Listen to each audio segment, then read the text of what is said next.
Hi, I'm Esther from Stringendo, and this is a help video for the violin bonus part for elementary All County. And we're going to be working on this as well on January 4th.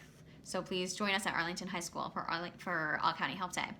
Okay, so we're going to talk about third position and shifting in this video. So this is in D minor. So what you want to do is you want to play a D minor scale up in third position. So your first note, obviously D in third position. E natural, that's going to be a whole step away. F natural is going to go right next to it. G is going to be a whole step away. A.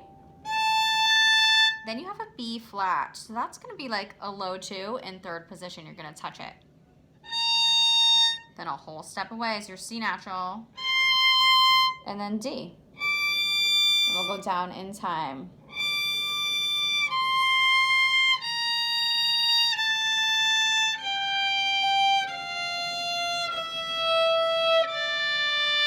Okay, so then if you take a look at the notes that start in third position, right at measure 1, then you have a G sharp. We didn't just practice that note. It's not in the normal D minor scale, right? But what you want to do is you want to just extend that fourth finger. That's how you want to do that. It's like a high 4 in third position. Now there's one other fingering that you could possibly do there. It's kind of like a little cheat, but, and then you just take that first finger and you bring it back a half step. So that's another way of doing that, but that's for you and your teacher to decide on which fingering is going to work better for you, because that's really hard.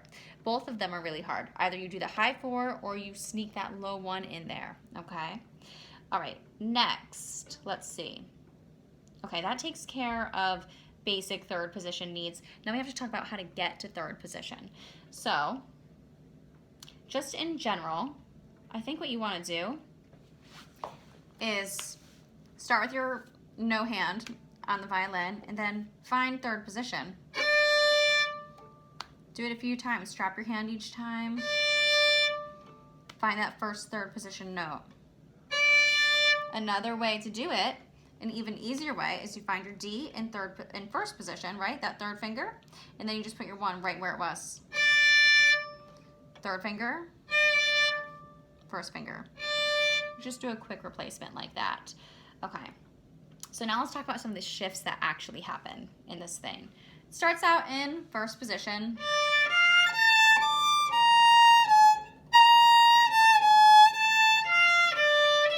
Now, it's telling you that that open D that's happening in the next measure has to be in first position. So what I would do is I'd put a 2 on my E. I'm on beat 3 of measure 2. 2 on my E, and then I would do an open A. And during that open A, I'm going to take myself down to first position, and then I play in first position. So, measure 2,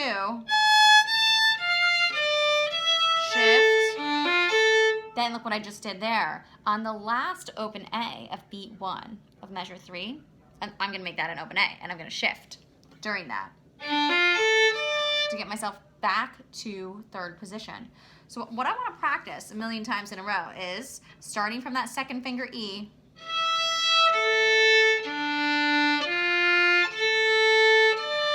because that's the shift. You got 2 shifts in a row.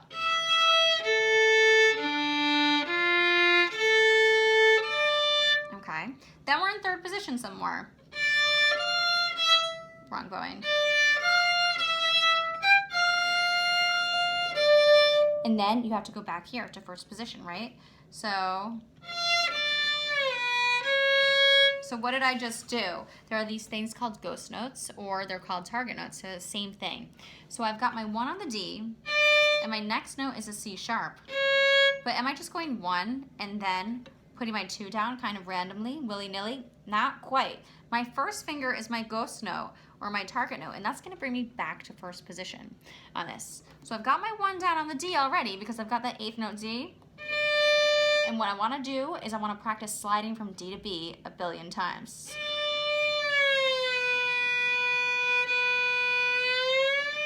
As I do the shift, my thumb comes with my first finger.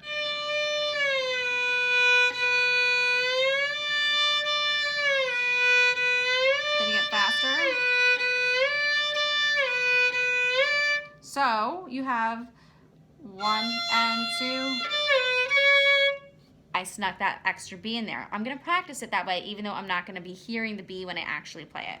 So 1 and 2. Again.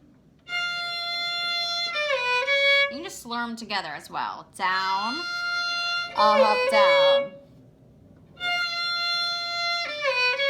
And then it's easy after that because I'm just gonna, my first finger is still gonna happen, but you're not gonna hear it this time. So that's why they call it a ghost note. It's not really there.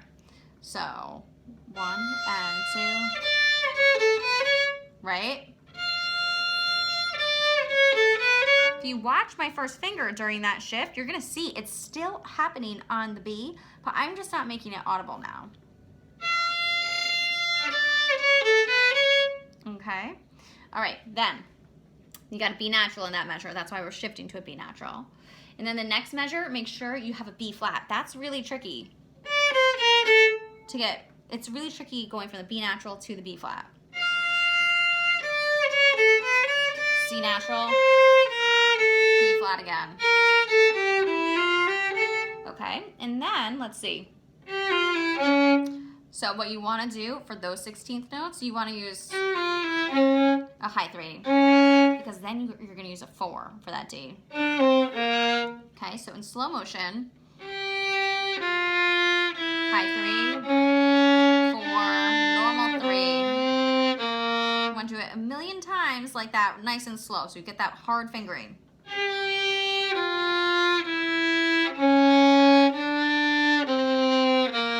Okay.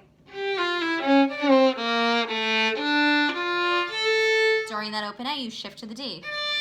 And then you're right there. Okay. And that should take care of all of your fingerings and shifts.